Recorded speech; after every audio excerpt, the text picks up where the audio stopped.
The Dreaming, The Dark Rose, Part 1.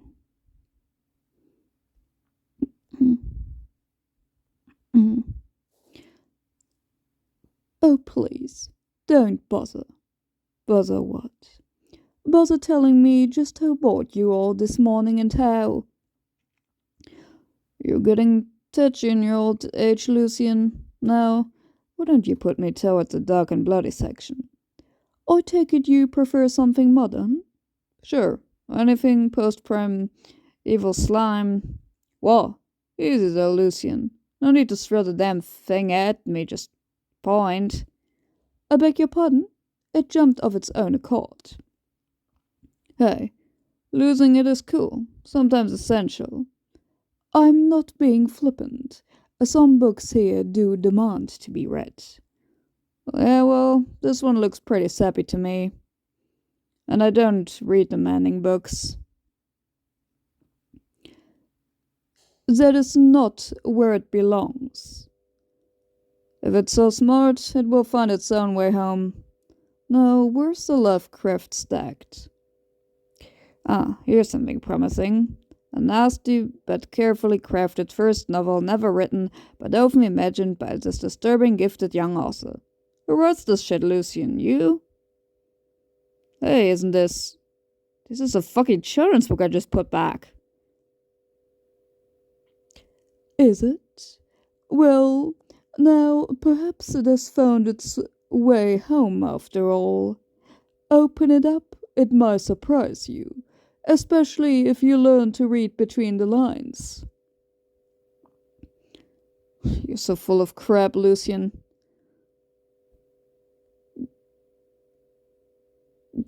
Perhaps. But there's always a story behind the story, Corinthian. Particularly in this library, you see? Books reflect our desires, and like our desires, the more we deny them, the more compulsive they prove to be.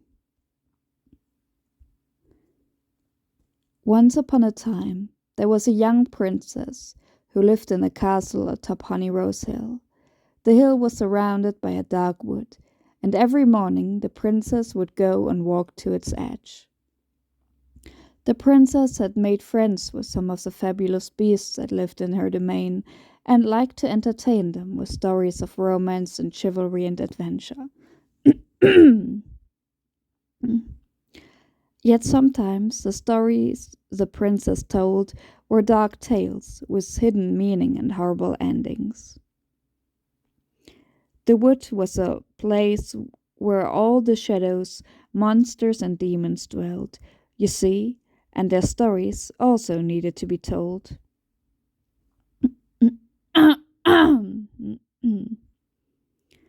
The Family Crypt of the Thorns, June 22nd, 1894. The Tapas Court Estate, Berkshire, England. Come along now, Miss Matilda.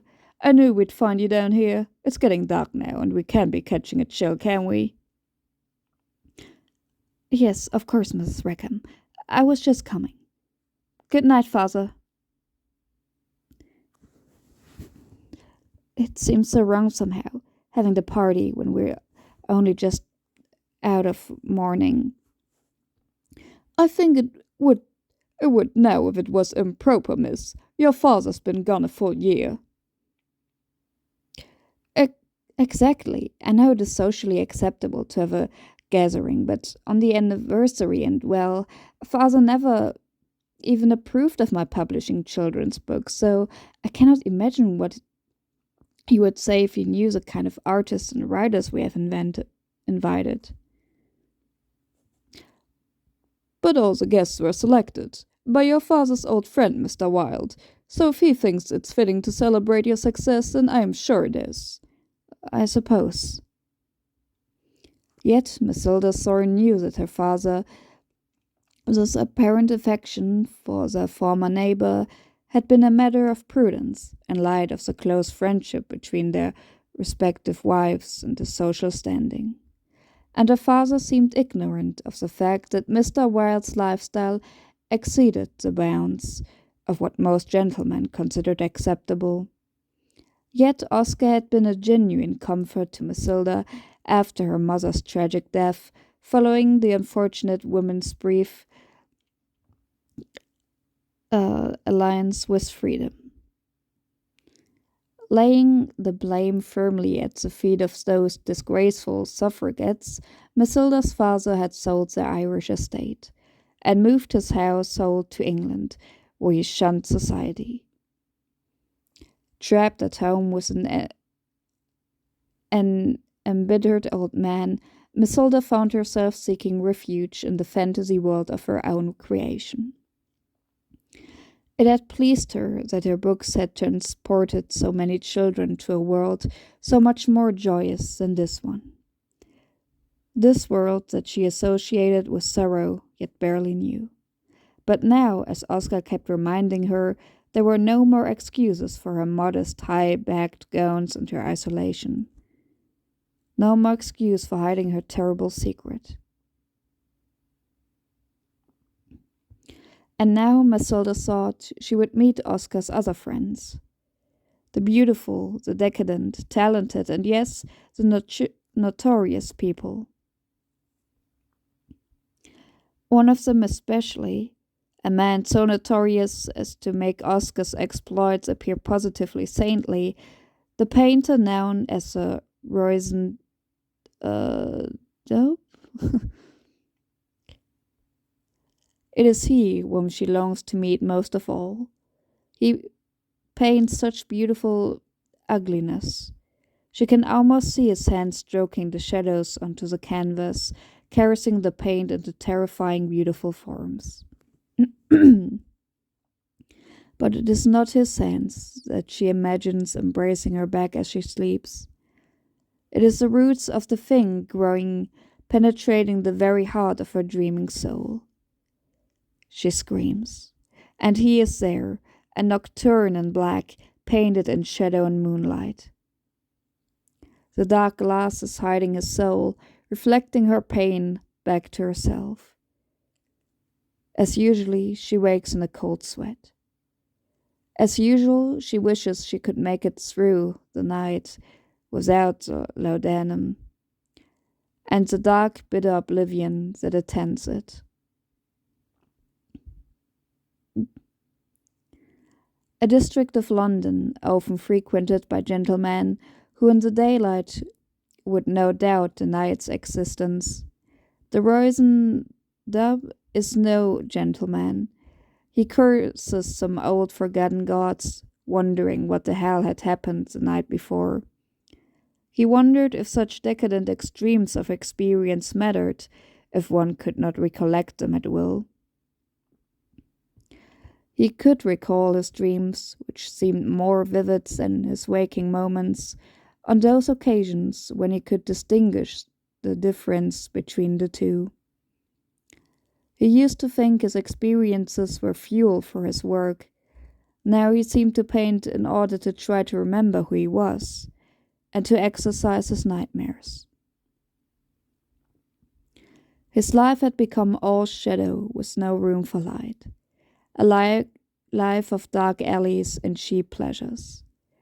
A life of anonymous rooms and undefined bodies, of half-remembered bloodstains and vague imagined endings. He was working with a limited palette. Who is it? A jealous wife with a gun, accredited to whom you owe money. Oscar. A respectable politician hoping for more than merely a flattering portrait.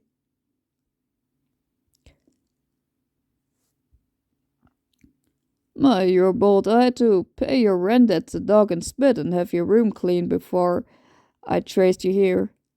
Isn't this the Dog and Spit? I believe this charming inn is known as the Pick and Stick. According to the owner, you have been residing here the past 2 weeks. I did wonder where the bathroom had gone. At the risk of sounding boring, I have suggested you try breathing some fresh air and expose yourself to some daylight. I realize that the one sense you are reluctant to indulge is a common one, so I've provided the ideal excuse. Miss Matilda Thorne, a delightful artist who has just published a new collection of fairy tales. This is an invitation to her house party. I know she admires your work, despite my insistence that you could not hold a candle to dear Mr. Beardsley. Invitation to a house party.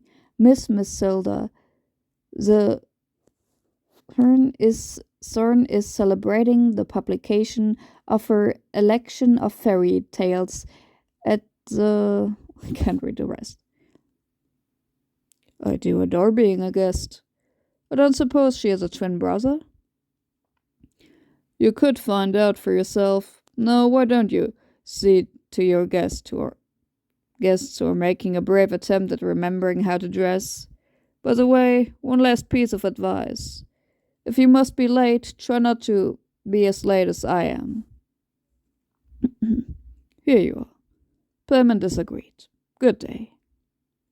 One does hate to be upstaged, and if you must go chasing the dragon before the party tomorrow, watch out for the whip in its tail. The young man couldn't remember a time when he wasn't wandering in the forest. He knew he had been cursed by the demon, but the very nature of the curse clouded his memory. Sometimes the young man glimpsed the edge of the forest, but the faster he ran towards it, the further away it seemed to be. One day the young man came across a wood leprechaun and asked him the way out of the wood. The leprechaun told the young man to talk to the shadows. The shadows told the young man to go and consult the lake, and to do so quickly, as they had an overpowering desire to eat him. The lake said nothing. It simply showed himself. The reflection was muddy and not at all clear. But then he was given a thought, which was very clear. Do not run away from the darkness, it said. So closing his eyes, he turned to face the darkness. Slowly he opened them again, and was amazed to find himself standing by the edge of the woods. He was watching a beautiful princess. She looked up and smiled. No sooner had their eyes met than the shadows began to drag the young man back into the dark heart of the wood. The young man could see the demon laughing from his sharp-toothed eyes. Tepper's Court, 5 p.m., June 23rd, 1894. You say Mr. Wild delivered this folio himself, Jessica? Yes, miss, while you rested. He didn't wish to disturb you. Foul Amusements, a portfolio of 12 etchings. Oh, it's by the Roisin Dove. Here's a quote. The most austere of men are plagued by longing for foul amusements. My goodness! That is the truth, though I never had heard no gentleman admit it in print before, miss. Can you imagine father longing for... No, of course you can't. Oh my, look at these drawings, they are unusual. Disgusting, you mean? Depraved? They are depraved in such a delightful gift. Well, whatever you say, miss. Is it so wrong to desire? Oh, how stupid. Father must have been right. I have much of my mother's foolishness in me. Forgive me, miss, if I speak out of line, but your father was a fine gentleman, polite and all. But he was a bit set in his ways, miss, protective, like. Not that I'm criticizing, mind, but all that business around your mother's death, saying you were unmarriageable, it simply isn't true, miss. I'm not the only one that thinks so, neither... Jessica. And that old man your father promised you to, you can do better. Well, you could, we all know it, and that is enough, Jessica. Please. I just want to see you happy, miss. We all do. This is no way for a young lady to. Jessica, I know you mean well, but I must prepare for tonight. The princess fell asleep among her treasures and began to dream of the young man at the edge of the forest.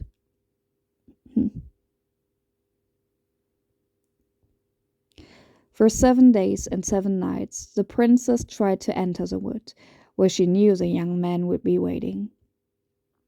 She tried flying over the wood with the griffin. She tried to fly through the wood on the back of the Pegasus.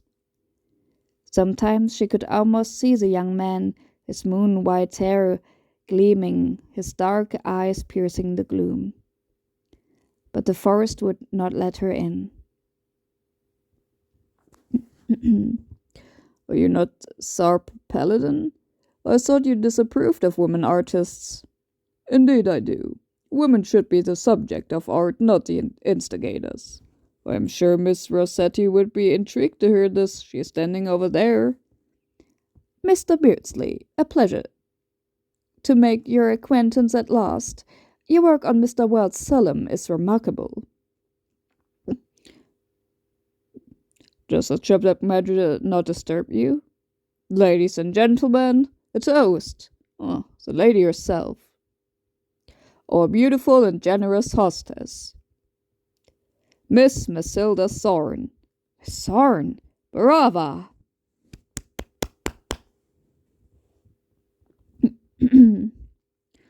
Matilda could barely keep from fainting.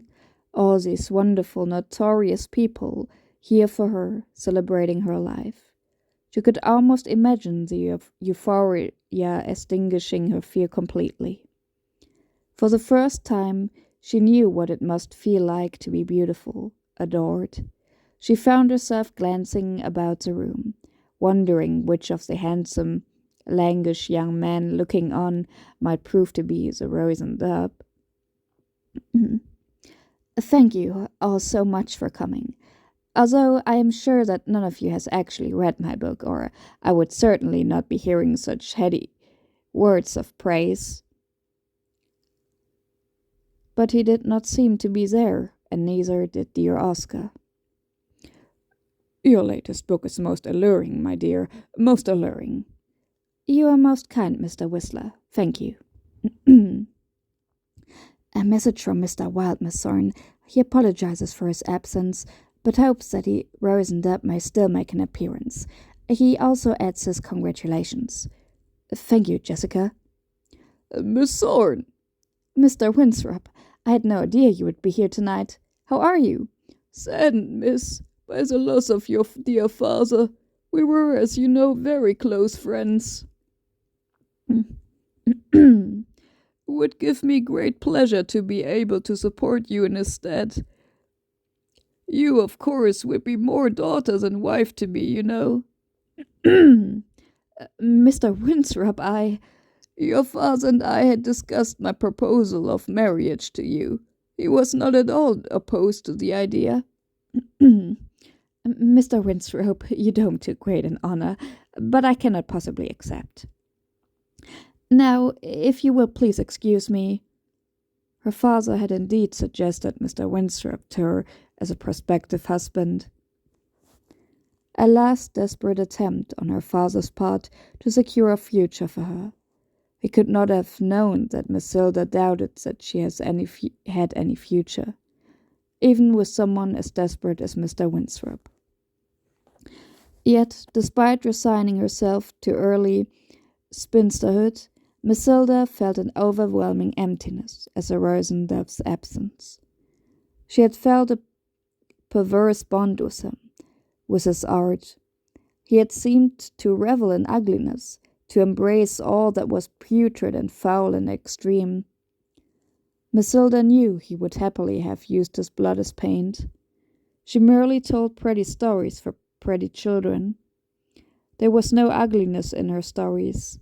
It was all hidden in finely rendered lines and delicate prose.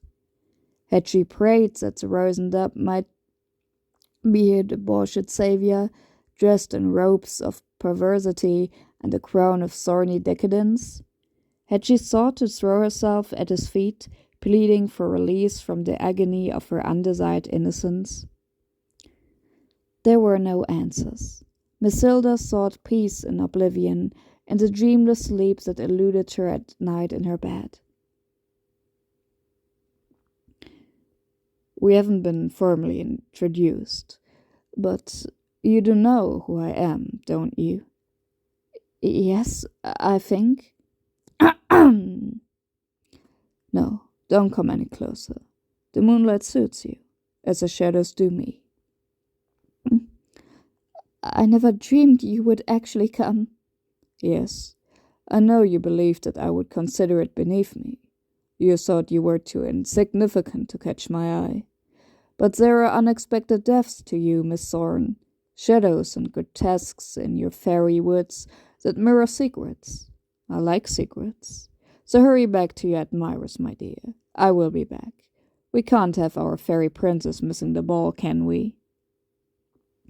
Besides, I have another who desires my company tonight. How bizarre. This book, it's about me. Well, the original Corinthian, that is. Really? I don't remember much. I've painted before, but never oils on canvas. Usually blood on motor walls. I do remember that Oscar character, though.